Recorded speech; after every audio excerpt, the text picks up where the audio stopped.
प्रिय बच्चों, एक बार बहुत बहुत स्वागत ऑनलाइन क्लास में। कक्षा 10 का एक महत्वपूर्ण टॉपिक आज हम लेकर हाजिर हुए हैं, उपस्थित हुए हैं। आप देख सकते हैं यहाँ पर रैखिक समीकरण की हम लोग बात कर रहे थे। दो चर वाले रैखिक समीकरण की बात हो रही थी पिछले टॉपिक्स में। रैखिक समीकरण युग्म हल करने की बीजीय विधि, यानी कि रैखिक जो समीकरण युग्म होता है तो उसको हम दो तरह से सॉल्व कर सकते हैं, जिसमें एक हम लोगों ने बात की थी इससे पहले मेथड की, लेकिन आज हम लोग बात करेंगे बीजीय विधि की। किस तरह से बीजीय विधि से सॉल्व करेंगे और दूसरा कितनी होती हैं बीजीय विधियाँ, वो हम लोग जानेंगे यहाँ पर। तो पहला प्रतिस्थापन विधि आप देख रहे हैं, दूसरा विलोपन विधि आप देख रहे हैं और तीसरा है बजगुणन विधि। तो ये तीन विधियाँ यहाँ पर हम लगा सकते हैं, जिनको चूँकि x और y का इस्तेमाल इसमें होता है इन तीनों में, और ऐसी स्थिति में हम बीजीय विधि इसको कहते हैं। तो आप देख सकते हैं प्रतिस्थापन विधि। सबसे पहले मेथड की आज हम लोग विस्तार से बात करेंगे और सवाल को सॉल्व करके भी देखेंगे, लेकिन शॉर्ट में इन तीनों विधियों के बारे में हम आपको बता दें। पहला जो प्रतिस्थापन विधि है, सब्स्टिट्यूशन मेथड, यानी कि इसके नाम से क्लियर है कि कोई चीज़ प्रतिस्थापित करी जाएगी।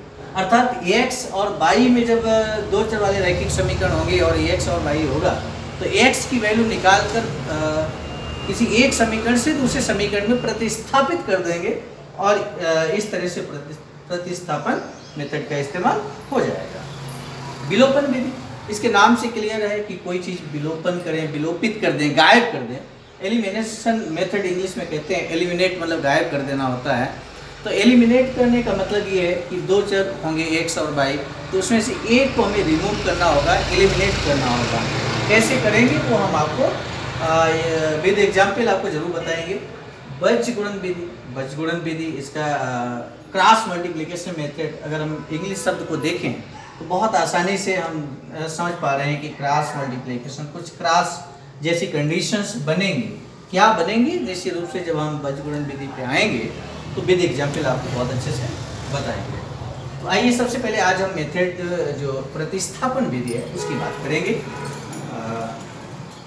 प्रतिस्थापन विधि के द्वारा एक सवाल भी आपके सामने लिखा हुआ है, तो इस सवाल को हम कैसे सॉल्व करेंगे ये हम आपको बहुत अच्छे से बताने का प्रयास करेंगे। हालांकि ये जो सवाल है इनमें तीनों मेथड का इस्तेमाल किया जा सकता है, लेकिन चूंकि प्रतिस्थापन विधि और इन तीनों विधियों को अगर हम एक साथ बताएंगे तो बहुत लंबा समय लगेगा, लंबा वीडियो हो जाएगा। इस वजह से एक एक मेथड करके हम आपको बताएंगे। तो पहला जो सवाल यहाँ पर है प्रतिस्थापन विधि को समझाने के लिए, आप देखिए रैखिक समीकरण निकाय x plus 8y equal to 19। तो आप देखिए x और y, यहाँ दो चर वाले रैखिक समीकरण है। x plus 8y equal to 19 तथा 2x plus 11y equal to 28 को प्रतिस्थापन विधि से हल कीजिए। ध्यान दीजिए, जब भी बोर्ड एग्जाम में ये सवाल पूछा जाएगा, अगर उसमें लिखा है सवाल में स्पष्ट रूप से प्रतिस्थापन विधि से सॉल्व कीजिए, तो फिर आपको प्रतिस्थापन विधि ही लगानी होगी। अन्यथा की स्थिति में सिर्फ अगर सवाल ऐसे लिखा है कि रैखिक समीकरण निकाय है x plus 8y equal to 19 तथा 2x plus 11y equal to 28 को हल कीजिए, अगर सिर्फ ये लिखा है तो फिर तीनों में से कोई भी मेथड आप लगा सकते हैं। तो आइए सबसे पहले, चूंकि इसमें प्रतिस्थापन विधि से हल करने की बात की जा रही है और दूसरा लिखा है तथा सत्यापित भी कीजिए, तो चलिए वेरिफिकेशन भी हम लोग करेंगे। सबसे पहले सॉल्व करेंगे कैसे, इसके सॉल्यूशन पे चलते हैं। सबसे पहले हम लिखेंगे समीकरण x plus 8y equal to 19 और दूसरा समीकरण आप देख रहे हैं 2x plus 11y equal to 28। तो इसको समीकरण 1 बना दीजिए, इसको हम समीकरण 2 बना देंगे। तो आप देखिए सबसे पहले समीकरण 1 से क्या लिख सकते हैं, आप ध्यान से देखिए x plus 8y equal to 19 लिखा है, तो हम x का मान निकालेंगे। x का मान निकालेंगे तो 8y को हम साइड चेंज करेंगे, यानी कि x इक्वल टू हम लिख सकते हैं, ये 19 है और ये प्लस की वैल्यू है, जब साइड चेंज करेंगे तो माइनस में हो जाएगा, यानी कि 19 माइनस 8y। बहुत सिंपल सी बात है, x की वैल्यू हमने समीकरण 1 से निकाली है, अब समीकरण 2 का इस्तेमाल करेंगे। तो अब लिखेंगे ऐसे x का मान समीकरण 2 में प्रतिस्थापित शब्द का इस्तेमाल हुआ प्रतिस्थापित करने पर। चूंकि इस शब्द का इस्तेमाल हो चुका है, यही प्रतिस्थापन मेथड है, विधि है, सब्स्टिट्यूशन मेथड है। x equal to 19 minus 8y को हम समीकरण 2 में पुट करेंगे। आप देखिए क्या हो जाएगा, 2x, x की जगह 19 माइनस 8y और ये प्लस का 11y इज इक्वल टू 28 है।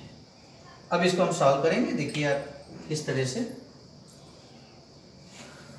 सवाल को हटा देते हैं, क्योंकि सवाल का जो हमें लिखना था पूरा मैटर मैंने लिख लिया है, समीकरण बना दिया है, तो इसलिए अब इसकी आवश्यकता नहीं है।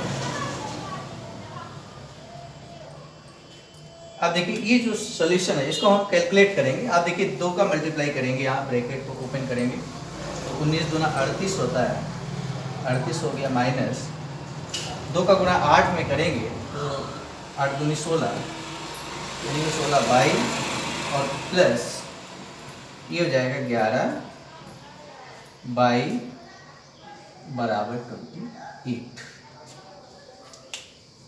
अब आप देख सकते हैं यहाँ पर माइनस का 16 बाई प्लस का 11 बाई है 38। क्योंकि ये संख्या है इसके साथ x या बाई नहीं है, तो इस संख्या को हम बदल ले जाएंगे और यहाँ क्या बचेगा वो आप देखिए, माइनस का 16 बाई प्लस का 11 बाई। माइनस की वैल्यू ज़्यादा है, प्लस की वैल्यू कम है, माइनस में बचेगी। तो 16 से अगर 11 घटाएंगे तो यहाँ पर 5 बाई बचेगा माइनस का, क्योंकि माइनस की वैल्यू ज़्यादा है, इज इक्वल टू ये 28 और ये प्लस की वैल्यू है तो माइनस में हो जाएगा 38। तो आप देख सकते हैं -5 y is equal to 28 minus 38। आप देख सकते हैं माइनस का 10 बचेगा, माइनस से माइनस कैंसिल कर सकते हैं। This implies y is equal to क्या आ जाएगा, मल्टीप्लाई में वैल्यू अपान में आ जाएगी, यानी कि 5 दूनी 10। तो बाई की वैल्यू इस तरह से हमने निकाल ली। बाई का मान 2 आ चुका है। अब आप देखिए बाई का मान 2 आ गया है तो किसी भी एक समीकरण में हम पुट कर देंगे, या चलिए यहाँ पर इसको हम समीकरण नंबर 3 कह देते हैं, तो बहुत आसानी होगी, हमें ज़्यादा वर्क नहीं करना पड़ेगा। और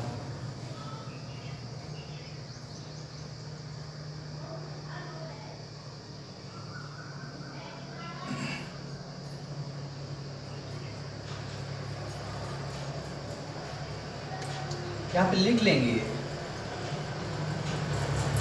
समीकरण 3 में y का मान आ चुका है। समीकरण 3 में y का मान रखने पर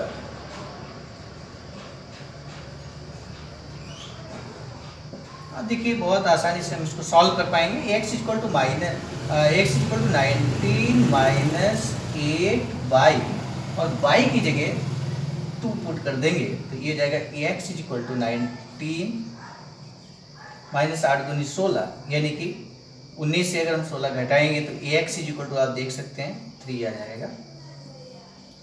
तो पहला आंसर हमारा हो चुका है, x और y का मान आ चुका है। x का मान 3 आया, y का मान 2 आया, लेकिन अभी एक काम बाकी है। इस जो ये आंसर आया इसको हम वेरीफाई करेंगे कि आखिर ये जो आंसर आया है क्या ये सही है। तो वेरिफिकेशन के द्वारा ये हम क्लियर कर पाएंगे। आप देखिए इसको वेरीफाई भी करते हैं। कोई भी एक समीकरण ले लेते हैं, सत्यापन करेंगे कि जो हम आंसर लाए हैं x और y का मान लाए हैं वो सही है कि नहीं है। ये बहुत आसानी से हम जान सकते हैं। तो